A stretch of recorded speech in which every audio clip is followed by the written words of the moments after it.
Several TCU students and I travelled to Panama, Central America to learn more about the culture in this country. We arrived in Panama City on the 7th of March 2015. After touring Panama City and the Panama Canal, me and 4 other students travelled to Cologne, Panama, where we worked with and learnt more about a non-profit organisation called MUSEC.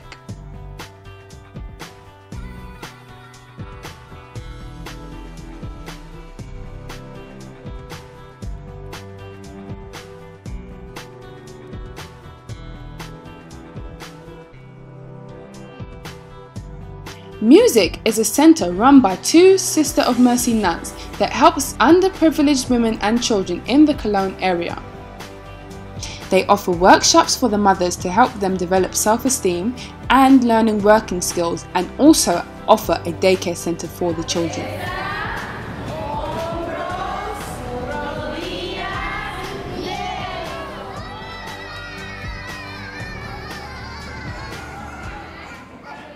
The project with the mothers started in 1987, so we're talking almost 29 years.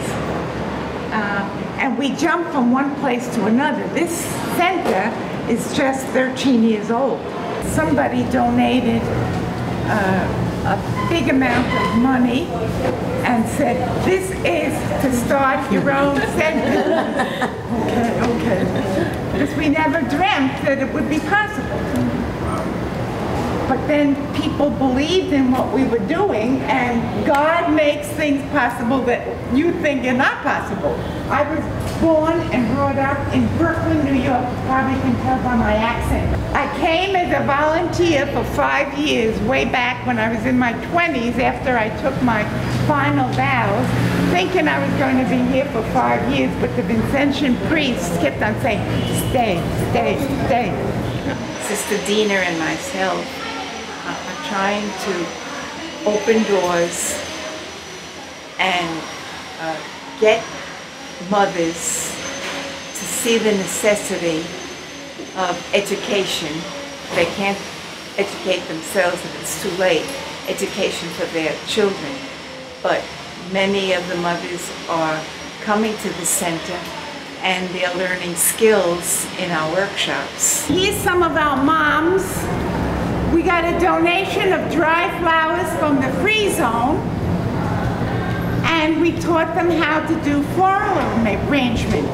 Why? So they can get some money or give it as a gift to somebody for an anniversary or whatever. We try to have a health fair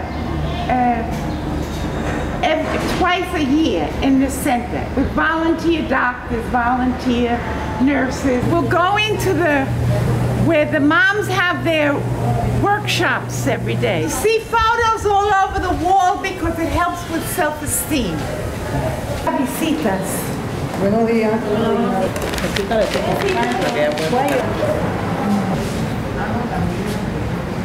It takes a while for them to learn how to make the faces. The material, I go to the free zone and I ask the company, if you're throwing out any material, throwing it out at the end of the year, they throw it out, give it to me. How do the kids get enrolled? They bring their child, and then usually the psychologist and Anna interviews them, and we see whether, you know, if they let us go to where they live, we go, and then we decide whether they'll come to the center and have their child come. Entonces, necesitamos mantener un cuerpo limpio. Es muy importante que lavamos las manos. ¿Y qué usamos para lavarse las manos?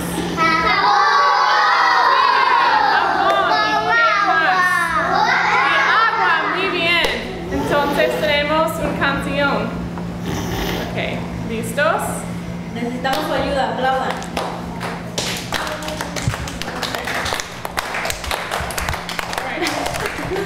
Ok, contentos, trabajamos. Cuando le damos cosita, le seguro la partida. Cada mitad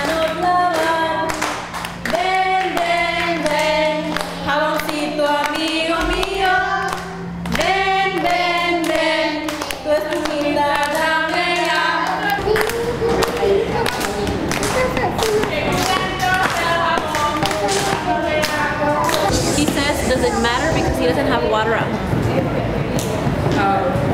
What I tell them. Está bien. Pero cuando hay agua aquí hay que lavarte las manos con agua y con jabón.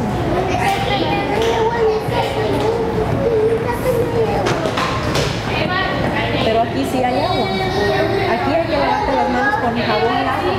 ¿Ok? ¿Ok? Está bien, pero aquí sí hay agua.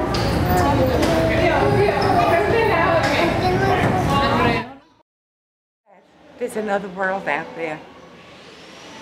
There are people who are struggling, and it's very difficult for them even to give food to their kids.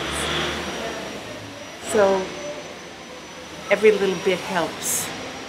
Sometimes people give us donations, or people come and they give us used clothing, used shoes, used whatever, but it goes to the poor.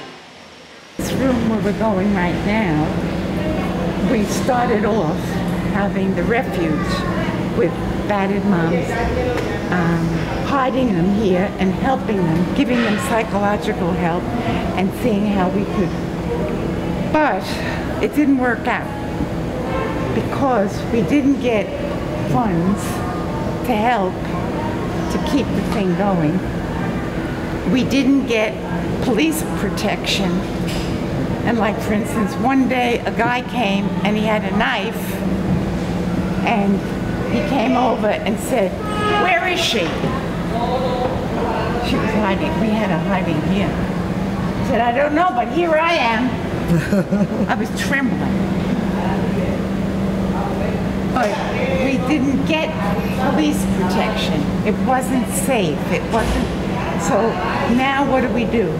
We help them, but it's not by hiding them here. You see on the wall, si podemos. That means yes we can, because many times women will come in and they'll say, "Oh, I can't learn that. No, I can't." So we say, "You can't by yourself, but together we can." You see these are all condemned houses out here. We're going to walk out there and I'll show you. But right here in the front, all drug addicts. The roof's falling off and it's a mess. Sometimes you'll see paper bags and they do their duty right in the paper bag and throw it on the street. Now we're going to go through this way. I'm not taking you up the stairs because it's too dangerous. The one room was probably a little bit bigger than your bathroom at home. It's just one room, and some of these people, a whole family is living in it now. Straight ahead are supposed to be bathrooms that all these hundreds and hundreds of people are supposed to be using. Collective outhouses. But the bathrooms and the showers are not working. I'll show you a little bit of water that's running. See the trickle? That's it. These bathrooms are not working and the showers are not working. So they come and the family fills up a bucket and they use it for whatever needs. Every door is another family. One room.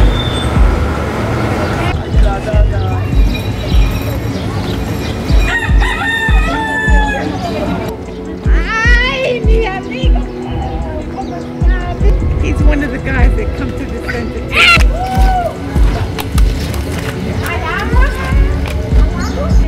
She said there's water. She just wants to show you the water. Hey, Vivienne! She came to our center when she was a little tiny kid. Now she's a mother of three. Here's one of them. Here's one of them. The other day. Everything was, all this water is condemned. It's filled with, see what? Hey, come inside. She's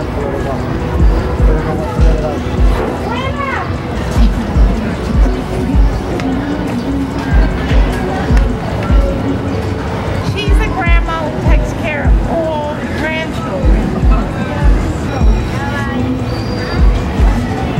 There's about 10 of them. Now we'll go ahead.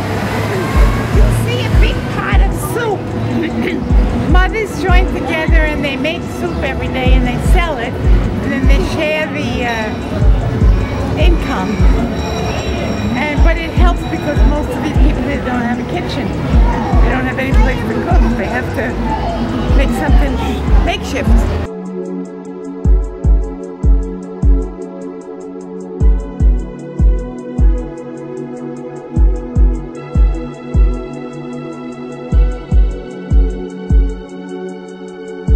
When we just walked around the neighborhood, you're like an angel. The love that you give Thank you. to these children. But I get more back. But it's so authentic. I mean, it's so beautiful. It's probably why you have a pacemaker in there. It's just so big.